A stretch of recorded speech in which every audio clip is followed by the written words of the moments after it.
इंद्रियों पर कभी अधिकार नहीं किया, सदा इंद्रियों के अधीन होकर पापाचरण करता रहा, फिर पहुंच गया मृत्यु के समीप। फिर गया। जिस महान दुर्गति से बचने के लिए हरि ने अवसर दिया था, फिर वहीं पहुंच गया। चूक हो गई। अब उस समय उसको जितने उसने पाप किए, भोग भोगे, वो सब एक साथ आकर्षित करते, ध्यान रखना, आकर्षित करते हैं। एक शब्द उच्चारण नहीं कर सकता, हृदय थर थर कांपने लगता है, श्वासों में कफ रुक जाता है, श्वासों में जाके अरे बहुत दुर्गति होती है, कफ रुक जाता है, ना तो नींद ले सकता है, ना तो वो भूल सकता है। कितने कितने भयानक कष्ट उसके ऊपर। स्त्री पुत्र नौकर चाकर सब उसकी अवहेलना करने लगते। वो बोलना चाहता, सुनो हमें प्यास लगी है, वो निकल गए, पास से निकल गए। बहु बेटे जिनको उसने बहुत प्यार से पाला, जिनके लिए अधर्म करके धन एकत्रित कर लिया, वो वहां नाश्ता पा रहे हैं, कई तरह के पदार्थ, और वो देख के ललचा रहा है। अगर कुछ बोले तो डांट खाए। और क्योंकि अब वो कहते हमको भी ना बोले, हमें तो ड्यूटी में जा, पड़े पड़े खांसता रहता, पा लेना कभी तू पा लेना, और अवहेलना करके निकल जाते हैं। और आजकल तो बहुत बढ़िया कृपा हो गई, घर में ही नहीं रखते, अनाथालय में छोड़ाते हैं, वृद्धाश्रम में जाके कुछ रुपए जमा किए और ये ले वो कूड़ा करकट वहीं जमा करो। बेकार शोभा बेकार होती घर की।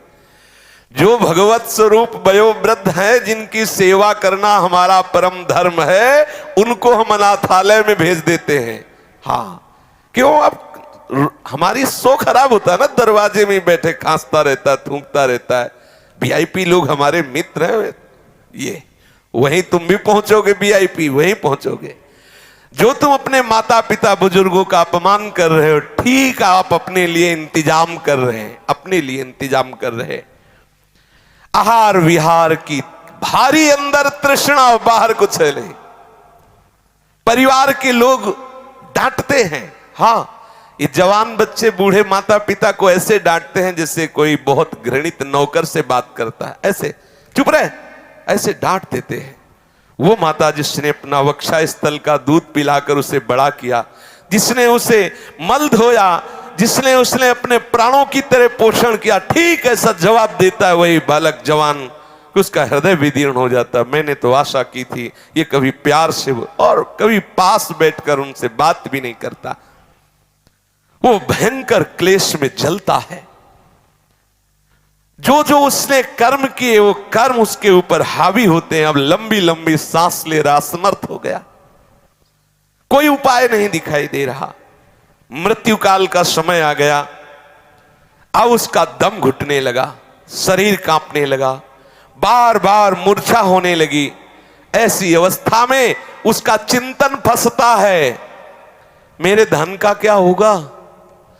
ये सब वो भोगेंगे जिनके लिए मैंने सब कमाया, वही मुझे गाली दे रहे हैं। ये धन भोगेंगे, मेरा धन भोगेंगे। वो चिंतन कर रहा पड़े पड़े, मेरे पीछे ये मेरी स्त्री कैसे रहेगी?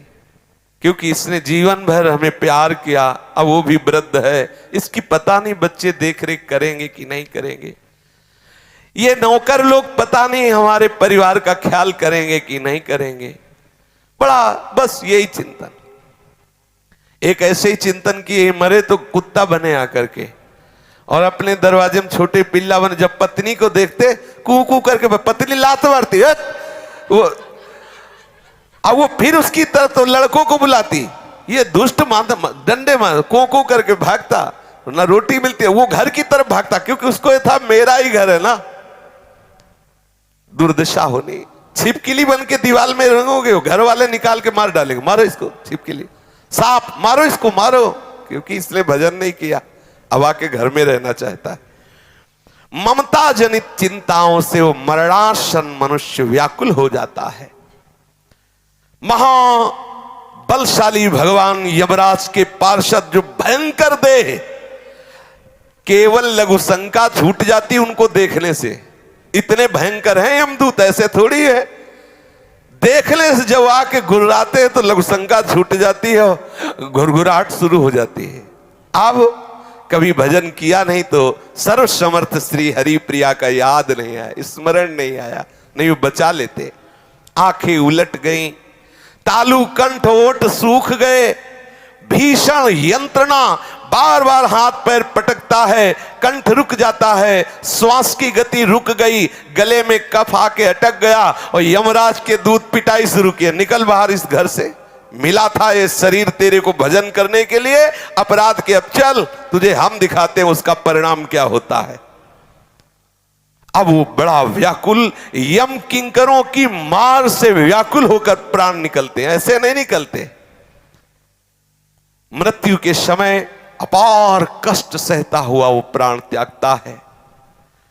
उस मनुष्य को जो धर्म विरुद्ध आचरण किए, पापाचरण किए, यमदूत पीटते हुए, नाना प्रकार की भयंकर यातना देते हुए, घुड़कते हुए, घसीटते हुए उसे ले जाते हैं यमपुरी, जहां से ले जाया जाता है गरम बालू, अग्नि और नुकीले यंत्र लगे हुए मार्ग में, घुस जाए पैर में, जलती हुई भयंकर उस यात्रा को घसीटते हुए पूर्ण करते हैं। न पानी, न भोजन, न मार ऊपर से चल रही, वो